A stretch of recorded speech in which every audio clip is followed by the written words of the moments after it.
morning, everyone. Thank you all for coming. First thing that we have to do is not be embarrassed like I was this morning when I was teaching in class and my phone went off. So let's please turn it off and do that.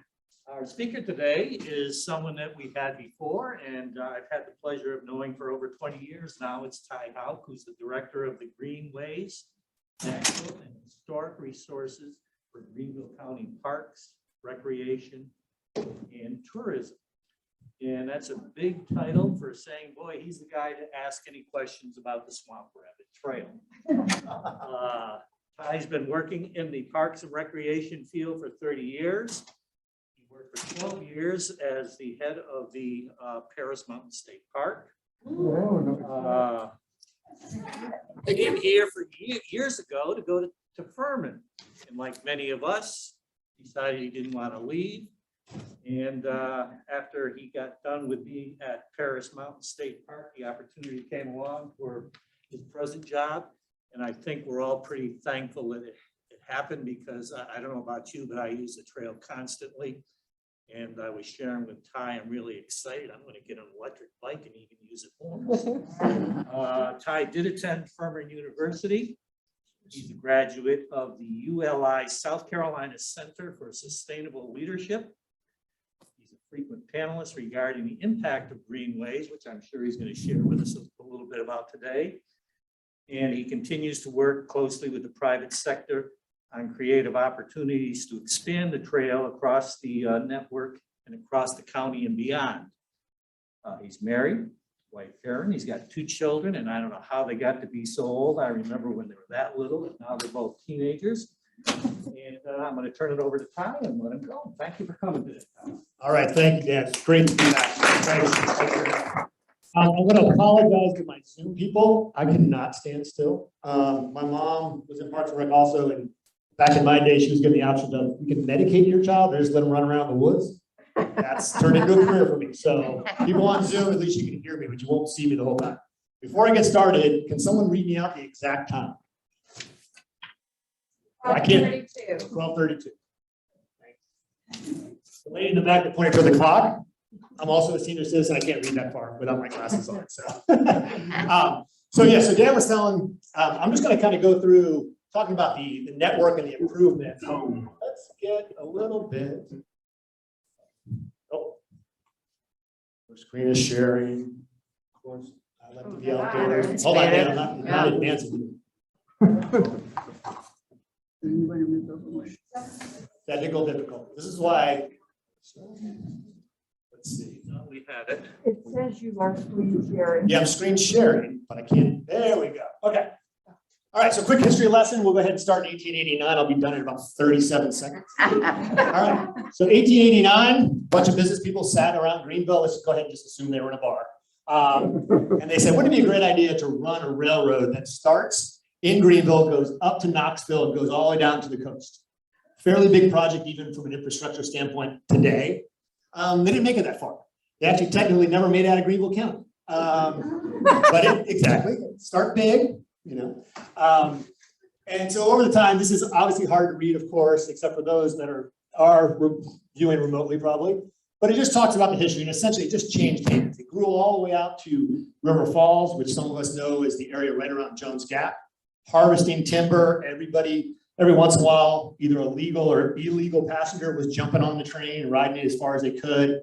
And in the mid 1900s, they nicknamed it the Swamp Rabbit, because just south of here on the trail, where people are familiar with it, it goes to what's called the Piedmont Swamp. And there is a swamp rabbit, essentially like an oversized whitetail rabbit.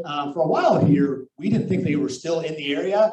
But I do believe Professor Wade Worthen recently spotted one, or at least, wanted to be clickbait on the internet and say he did see one. So we do think they're back here. And what happened is because the business plan was big, but not executed and kept on changing hands, the rail line wasn't very smooth. So the passenger said, it hops like a swamp rabbit.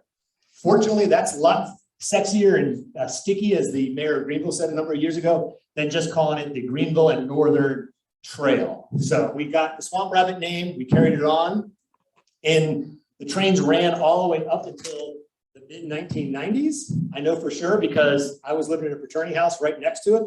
And a Saturday morning is not when you want to hear a train go by at 6 o'clock in the morning. So, but then in the late 1900s, or like the late 1990s, David Shy, as well as other people with Upstate Forever and other leaders in the community said, we have an opportunity to turn this rail line, which was no longer being used at that point, into something more. And from a terminology standpoint, we are what's called rail banked. It means if the Surface Transportation Board, federal government, comes in and says, we need this back for transportation. Thank you very much, community, for keeping it intact so we can put rail back on there. Am I concerned about that? No, because we saw how far the original guys got when they started building it. So it's not going to happen, but it is on the books that we are interim trail use agreement. We're holding this for transportation. Obviously, a trail is transportation, so we're sticking to the letter of the law. We're just not running with trains now. So then down here into 2009 is when I took off my Ranger hat. I stole it. I still have it in my bookcase. I took off my Ranger hat, left Paris Mountain, switched over to the project in 2007, I'm sorry. In 2007, and then in 2009, we opened the first section of the Swamp Rabbit. Now today, we're part of what's called the Prisma Health Swamp Rabbit Trail Network. Reason that's important, it's important to me, is because like I say on these little cards right here, this little thing right here, I'll mention this in a second. It's about connecting communities. It's about thinking about transportation, not just recreation, not just doing laps in the mall, no offense to those that do it. It's about connecting communities. It's about connecting multi-generational. It's about allowing people to commute to work. It's about allowing people to have transportation independence either before they can drive, like I like to say, and when they no longer can drive. So that's the network.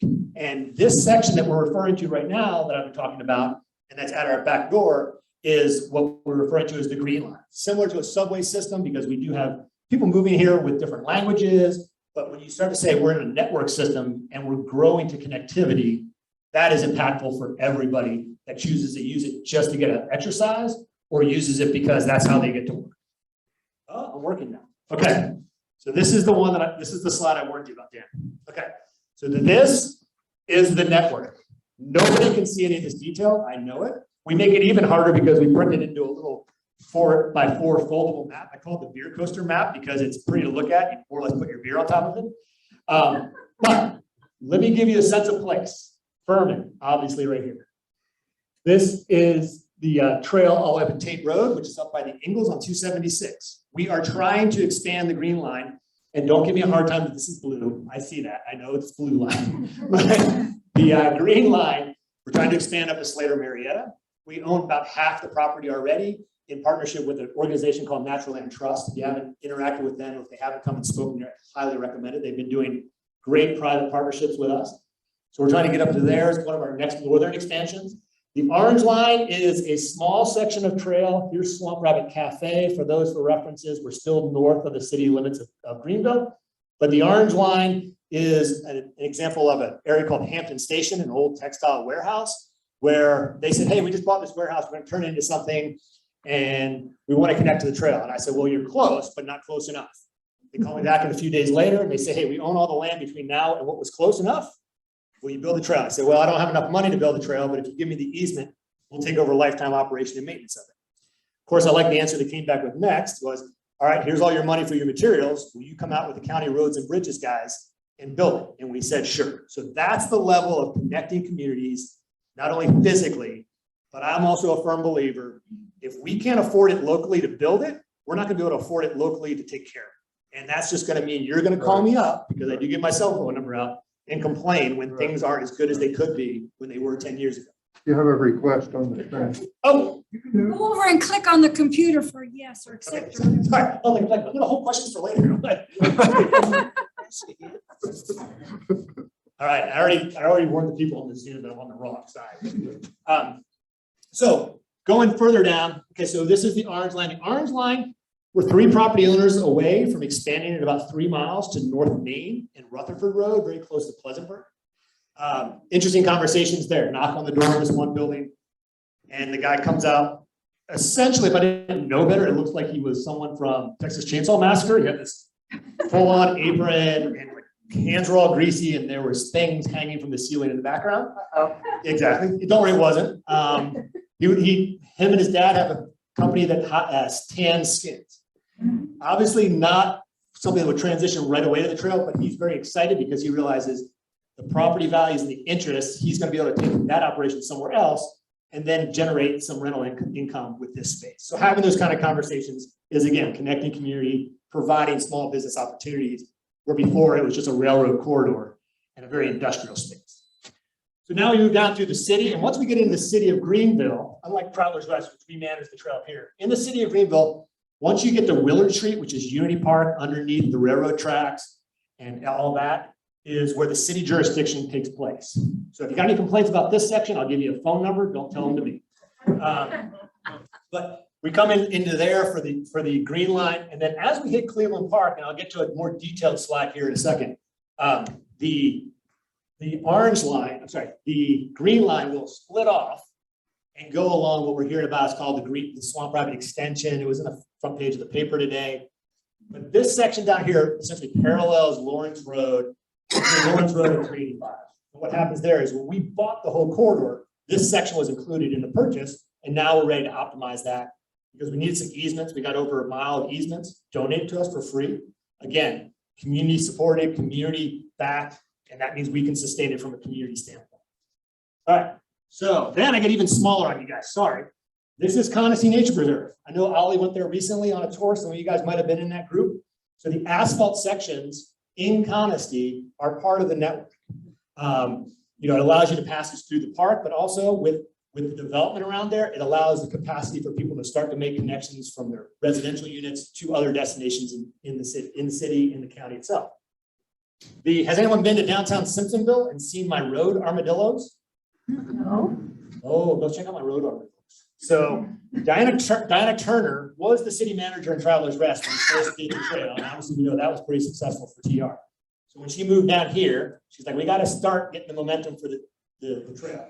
So she built a section along the main street that had enough shoulder, and these armadillos are a little bit like armadillos or football cut in half. And they're just kind of reminders that if you're texting, driving, or distracted, you're going to be pretty easily reminded quickly that you're now in the bike lane. But that creates a protected bike lane so people from the residential areas can get to the downtown, eat, drink, live, kind of stuff like that, and have that opportunity.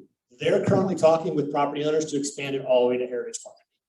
Then we go even farther down, and actually Fountain Inn started probably in 2013 with this section. And so this is, again, another connection to their downtown space. But also a recent victory for us was with the new high school that's building down there, a very large high school.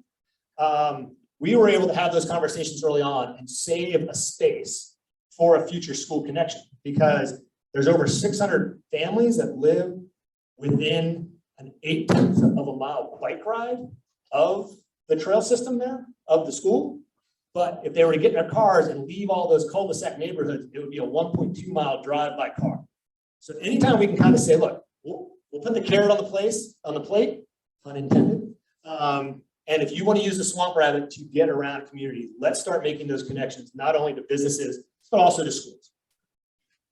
Okay, so just random ones. This is Swamp Rabbit Cafe and Grocery. Obviously a cute little photo. This is a lady using a trike and her daughter's in a backpack right here. And so one of the things we also do with Prisma Health also is they bring unique kind of bicycles like this that people may not own, but now have a need for. This is a hand cycle, and they will bring those to the trail. They're trying to find an on-trail location, but they'll bring them to the trails frequently so people can experience that and get encouraged and get trained to adapt to a new way of mobility for various reasons, either because of accidents happen, age, whatever. One of the things we did I was just like, for his arm, that was going to be a hard reach. This is where DOT says I could put the button for walking. This is where I put it for him and everybody else that was in this area. Because actually another thing we did here, again, connecting community, telling people like, hey, we're all community, but let's not segregate like the people that have the handicap hang tag, because that just reminds people of something. This plaza was going to be 2 feet shorter this way until someone on a hand cycle came by and I asked him, I said, we were getting ready to build it. We had the shovel thing and everybody's out there to kind of do the PR thing. And I asked this guy, where do you turn around? And he says, I turn around in the road at Sulphur Springs, 4-lane road, because these things are like 8 feet long and the turning radius are huge. This was hard enough ground that I asked him to make a turn here using the trail and all this. We just moved these pin flags out 2 feet. And now this is what you see. So now he knows this is a turnaround. It's not a blue parking spot. It's not a reminder that I need special accommodations. It just means that we as a community are accommodating everybody. This one is kind of a cool photo. This is not probably the recommended style for running. This was actually a USA Olympic athlete, a bobsled trainer. Just obviously doing some plyometric running, not the kind of recommended low impact running that we probably hear about more and more. And then these, you got to sneak them in without being too obvious. These are my kids. This is Graham. I mean, you guys knew it. I mean, you know this. This is my son, Graham. This is my daughter, Bridget. This is down in Cleveland Park. And then this is my son, a little bit older, of course, with 2 of his friends. This is Laura Kate, and I think this is Beatrice. They all live in the downtown area near Cleveland Park, but they were riding to what's called NICA, which is National Interscholastic Cycling Association, really long name. But essentially it's competitive mountain biking for middle school and high school. It's grown explosively. It's sponsored by major bike companies like Specialized and Trek. And so it's at a state level, competition level. It allows everybody kind of challenged by choice. You can race if you want, but it has been explosive here the last couple of years. These are the kids riding from downtown Cleveland Park. Now, mind you, I'm still married. So, you know, I have a wife to help me make good decisions. They would ride from Cleveland Park all the way to Trailblazer Park to downtown Travelers Rest Sun for practice. Wow. We would never, and even this is my job, I would never tell them, well, go use Points at Highway to do that, because this obviously the trail parallels Points at Highway. Exactly. But because of this, and because, you know, we know they know how to stop at intersections and they know how to be smart, this is building independence. And I don't know if you've been talking to any presidents of schools or leaders of industry. We're unfortunately having children that are losing sense of independence because we're scared of what's happening in our community, and that's radiating onto them. So their independence, now of course, he's got a phone, so I'm tracking him. I got 3, all that kind of stuff. But it's the sense. It's not the no, you can't because I'm nervous. It's go ahead, I'm still nervous. And okay, you got it. So this is the impact of the network, like I mentioned. That's great. All right, someone's got to cut me off too. If I got to point at it, that's probably the trick. Turn all that nonsense off. Distracting. I know, hold on. All right, Dan, what do I do again? I don't know why it's not going off. I Go will. off if you admit somebody, and it's. It's had the same up problem on last top. week. The thing up on top is what's distracting. If you know what Do the it is, X it's over on on the the right. right. There you Okay, go. get a computer class at the same time. All right, here we go. All right, we're drilling down into the expansion of the Green Line. Okay, so this is the one we're hearing about. This is the one we're reading about. All right, so Cleveland Park is right there. Trust me, land, L-A-N-D, R-K for Park, Cleveland Park. All right, city's picking up the section that we read about today where it's going to go underneath Washington Street. And then there's going to be this thing called a paperclip. And we call it the paperclip because we need enough elevation so everybody can enjoyably ride the swamp ride. You can ride a sidewalk and you can ride a road. But the minute I put you on a 12% grade, you're like, I was trying to go to dinner and not trying to go to a sweat lodge. So the elevation change here is what's important. Then we cross over at Lawrence Road behind Willie Taco, downtown 385. And the Green Line just kind of follows these woods. And these woods are going to be like, for those that got on the swamp ride early on, I was like, where am I? I think I'm in San Souci Berea, but there are way too many trees and pretty foliage around here for that to be this area.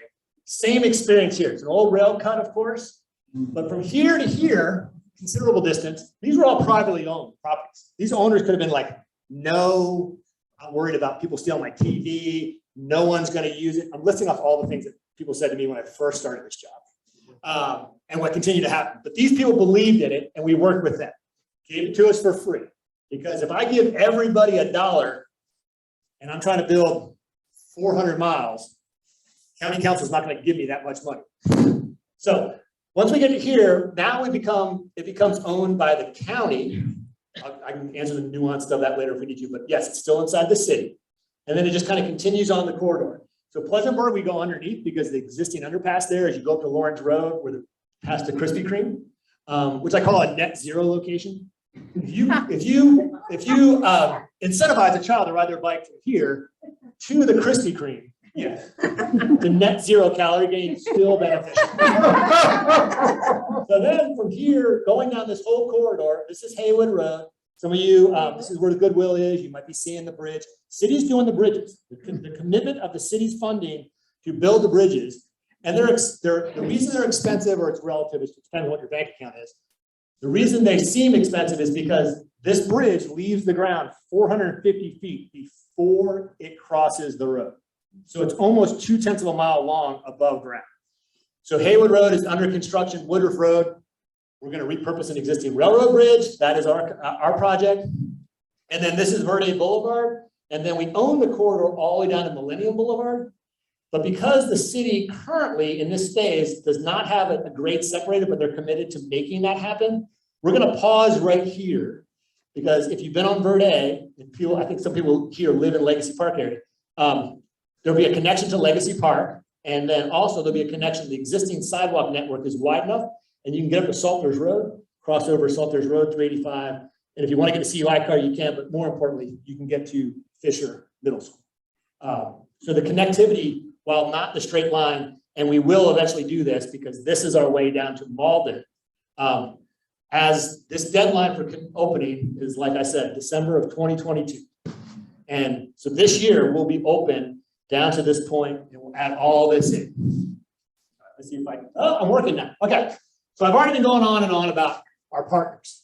And so everybody's a partner. Anybody in here own a section of trail? Yes, good. Oh, that's gonna feel bad if no one's there. So own a section of trail, essentially like what I say, it's like owning a star, but only close. Meaning you get no financial benefit from it, but you say, I own 25-foot section, 50-foot section, and it just says your commitments.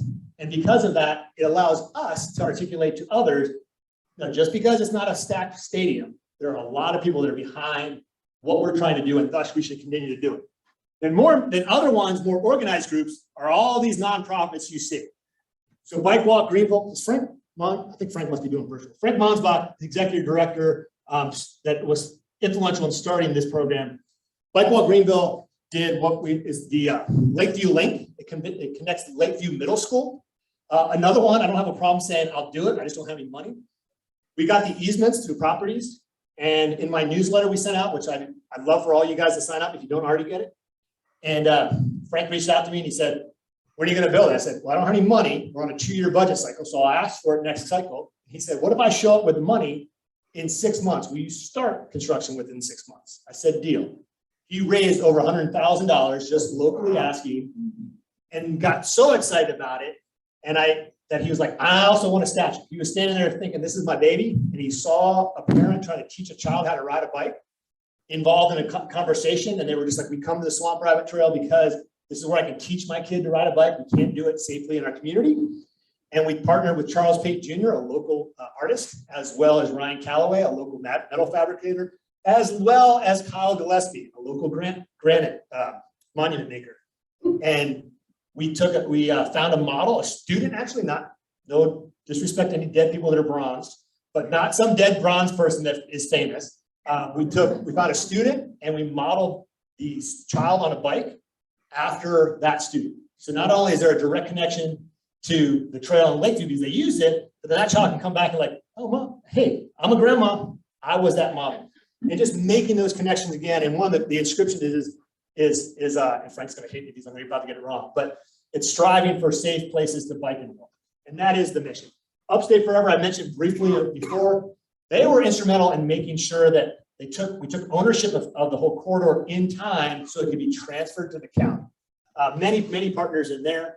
Momentum Bike Club. Have you guys heard about Momentum Bike Clubs?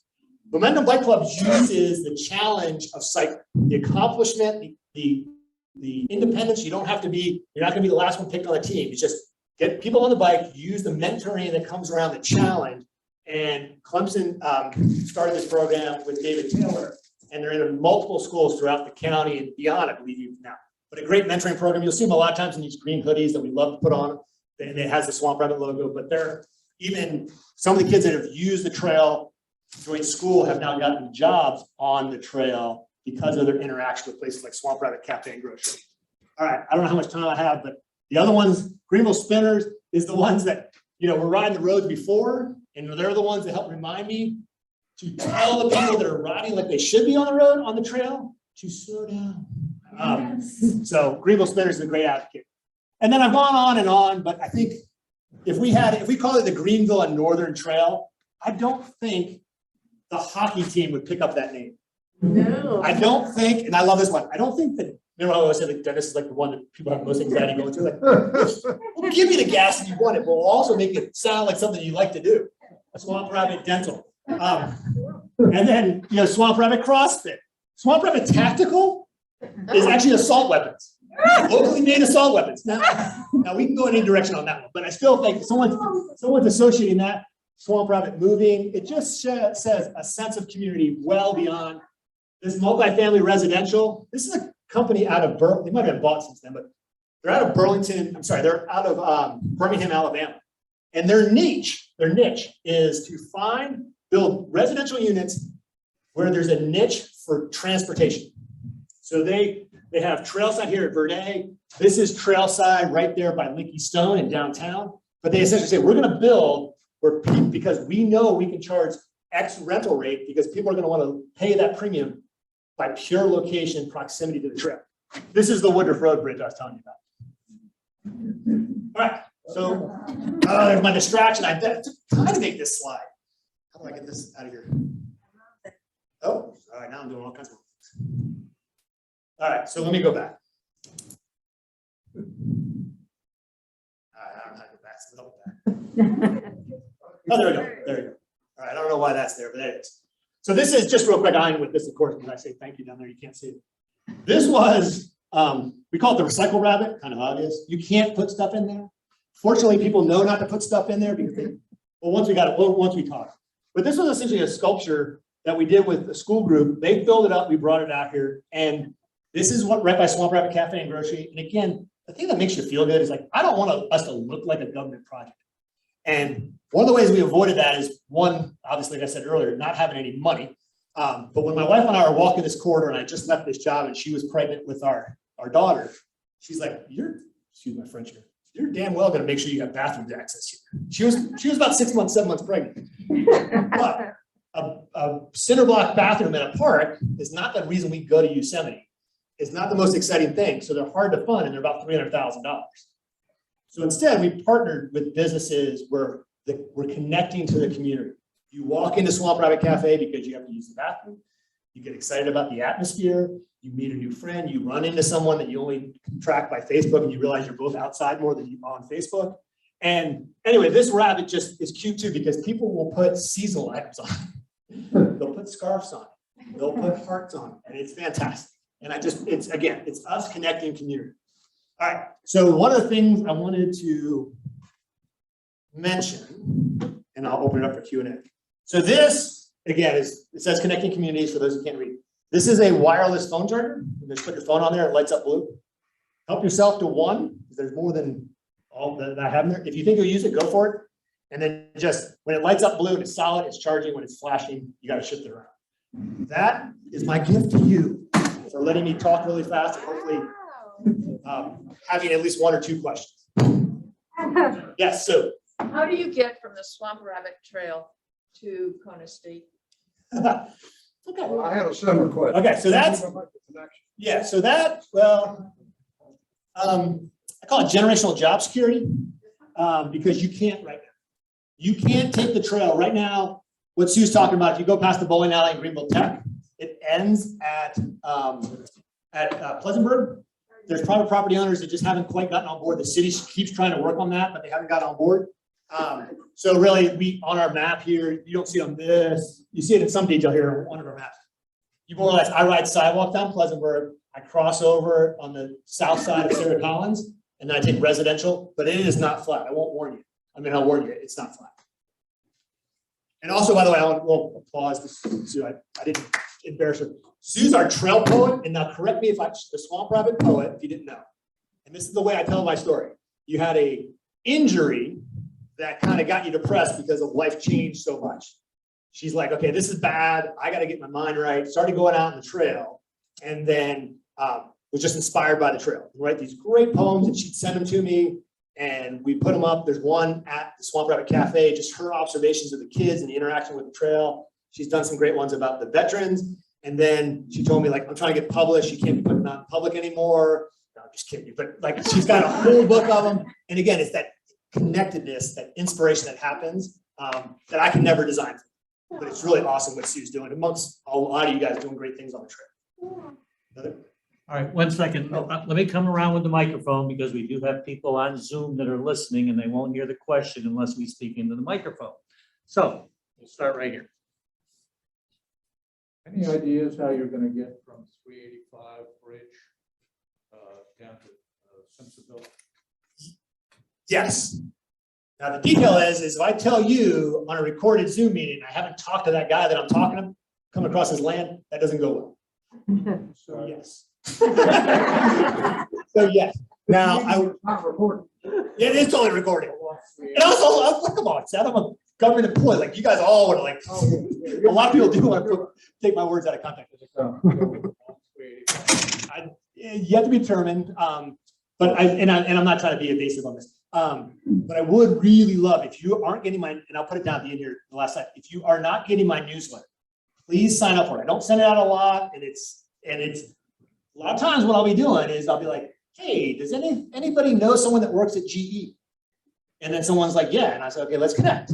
Because we got a fantastic letter from GE saying, we want this because this creates jobs for us. It keeps people in our community.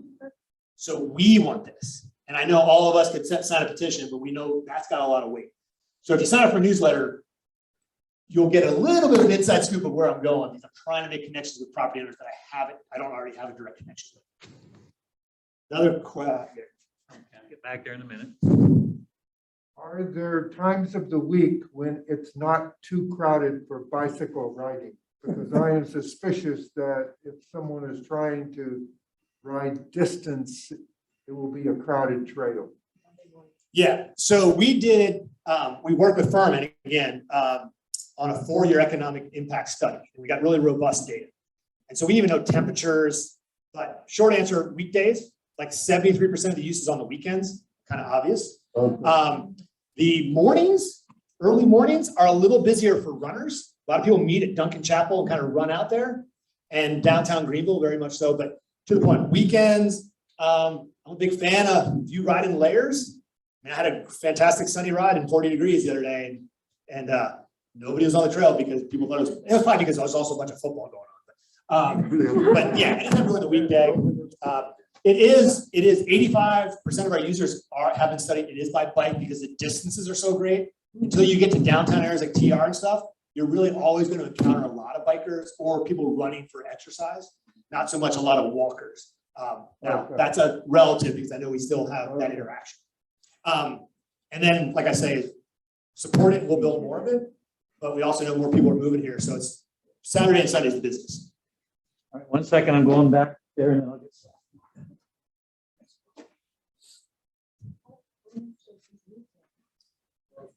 Is there any potential in the future for abandoned railroads Pause to that. be turned into trails? Hold on. Yeah, can you say it a little bit louder?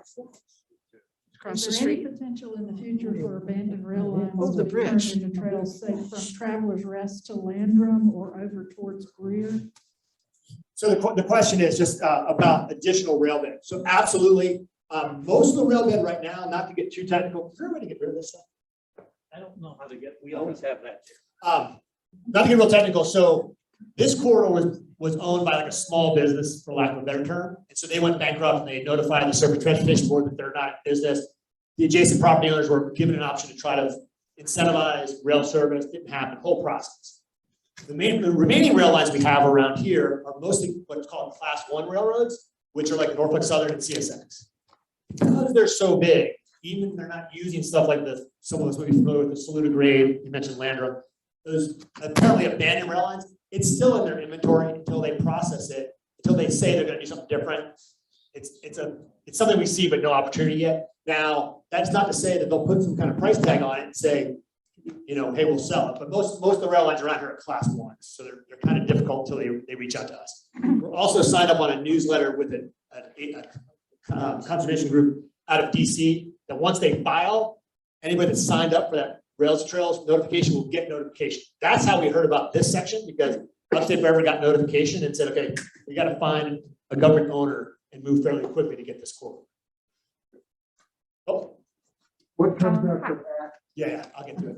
Hi, on your map of the extension, what are the black hyphen lines versus the green line in the center? Okay, so the city of Greenville did a master plan, like an overlay district. So these are just simply the graphic.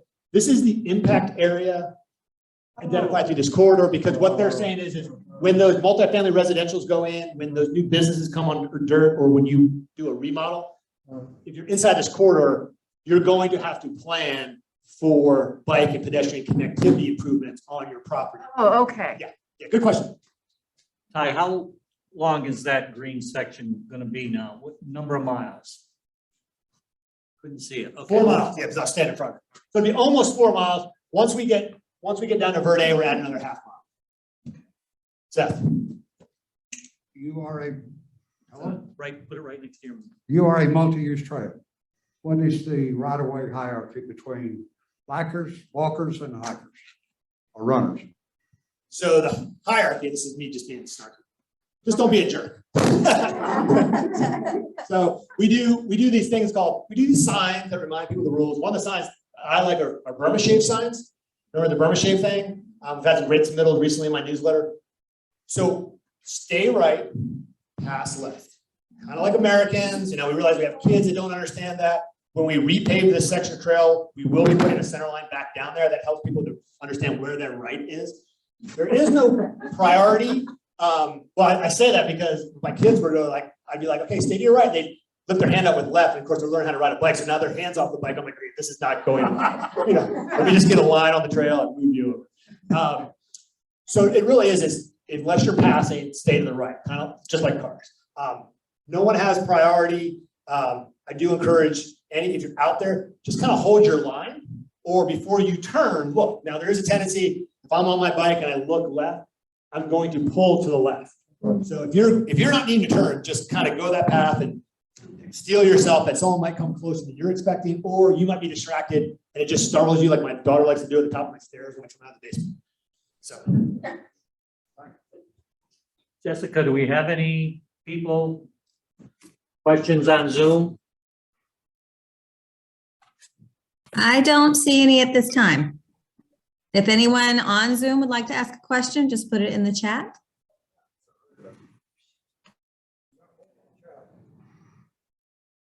There's chat. Yeah. Check on chat. Okay. Okay, I think they're having a chat, not actually asking a question. All right, Okay, we got a question out here, Ty. there's the rest of my email. Okay. Yes. Is there Right any, next to you. is there any way you can ask bike riders or put a sign up or something to say coming through, or to say on your left, or because a lot of people do, but some don't, and they're coming pretty fast. And if you would just step over, you'd be in trouble. Yeah. So if they could say that. Yes, I agree with you 100%. I'd also just say, as Americans, I'd like to say everyone get vaccinated, and we know how that's going. So the signage and the reminders, kind of presence of mind, reminding yourself, like, you got something in your teeth, don't be a jerk or something like that. We put the signage out there. Organizations like Greenville Spinners and others do in their social media kind of remind people, but we do. But do they? No. And I get a little frustrated when people start to kind of, I don't want to go into social media, but I'll use this as an example. People start talking about like people are wearing too many headphones. And I'm like, well, if we happen to be like a trail system close to the largest school for the deaf, we would be like, there's too many deaf people on the trail. So just act like people are deaf and don't assume or get upset that they're choosing to enjoy the trail their way. And I think what we're trying to do is just kind of remind people, the next generation, of people are gonna grow up going, this is how I use the trail. People that are coming off of the road or different kind of habits, harder to change habits with older people. That's my picture up there with my grandson about 8 years ago. Do I need clothes under my I do have a question though. How are you gonna get from Cleveland Park across Lawrence Road to go behind Willie Taco? All right. Oh. I thought I was getting better at this. It just likes to do it. There we go. Okay. So, all right. So Richland Way, the underpass right by the run-in in Cleveland Park. So it'd come in. Can't really see it here because I just needed to cut the image. It'd come in right there, and then the paper clip will happen in this space right here. So you'll gain the elevation. And then this is E-Ball Street right here. This is Lawrence Road. This is Willie Taco. So right here, everyone's probably kicking themselves, but like in the 80s, they tore down the train bridge that I couldn't easily use again. But they tore down the train bridge and we're putting it right there. So you'll have it you'll be above the trail, above the road, crossing right here. This is Hillside Drive, near the START program, the school program. And that's where you'll get behind Willie Taco. So we're going back where our bridge used to be. So that is gonna be one of the bridges that's being built? Yeah, so the two bridges that are definitely being built in this phase is Lawrence Road and Lawrence Road and Haywood Road. Woodruff Road already exists. Pleasantburg, we go underneath. Keith Drive down the airport and stuff. The traffic volume there is slow enough. We're gonna have a diagonal crossing. So we'll treat it just like an intersection because we have so many bikes and bikes have to operate like vehicles and roadways. This is just a road without cars. So it's a good design for us right there. And also, if we always separate everybody, you know that segregation didn't really work out that well. So, if we get people interacting safely and we try to do the best we can with safety awareness, it's going to help us all as a community so that we know to stay to the right and pass respectfully. All right, we have a question from a Zoom viewer. She would like to know where you can get the foldable coaster map that you've been using throughout the presentation. Maybe still at Swamp Rabbit Cafe, but to be honest, they're so popular, I need to reprint them. So once again, my sales pitch, I don't make any money. How do I do that? I don't make any money on this, but email me and you'll know when I have new orders printed. I think we're out right now and I need to update the maps and print them. And we typically keep them at city halls. So any businesses or individuals can grab a stack and they don't have to track me down every time they want a few of them. And then we have one more question. This user would like to know, can you give an update on the tunnel under Blue Ridge Drive? Okay, so the tunnel, so let me, just from a sense of, how does it work when all right. So Blue Ridge Drive there's the Lakeview link like I mentioned. Blue Ridge Drive is right here. We even have an exclamation point. It is a 5-lane crossing. So there is an existing box culverts and I do not have an actual date on it, but we, with the help of Councilman Metters, we're trying to get people grade separated. When you have a 5-lane road at 55 miles an hour without some kind of, you just have a vulnerable user, it's called. So that report should be coming very soon. Now, I was a geology major, so don't worry, I'm not working on geologic timescales. It's more of like, I think this first quarter of this year, we will have the feedback, the detailed feedback of the hydrology. It's a tunnel in the sense of, it's an existing box culvert, kind of like if you go underneath River Street in the city of Greenville. We're trying to utilize existing infrastructure because there's a thread on the sweaters, I like to say. Once we start trying to design something new in a space like that, it gets challenging. Sorry, government, long answer. Last question. You mentioned that you're trying to get out to Slater Marietta. Any longer term expansion out to Route 11? Yeah, so always interest, but everything past that point, everything past Slater is individual property owners. And again, topography, use my geology degree to my benefit. The topography dictates I've got to go flat. I can go kind of around the corner. Sitting on the rail bed is the best place. It's all privately owned. I have one person beyond Slater that says, yes, when you're ready, come up, talk to me. The rest of them aren't, it's not, we'd like to connect. Okay, thank you all for coming. What time is it? It's 1:15. All right, 1:15. Who can do the math for me real quick? Let's just do 1:30. So 45 minutes, right? Right. All right. Okay. So no one can see this, of course, but I'm writing it down for my own benefit. All right. If you got on a bike casually, not this e-bike, this will be able to go a little bit faster. You got on a bike casually, you were going to ride at 10 miles per hour. Okay. So instead of listening to me, which I appreciate you guys coming, if you were on your bike and you left from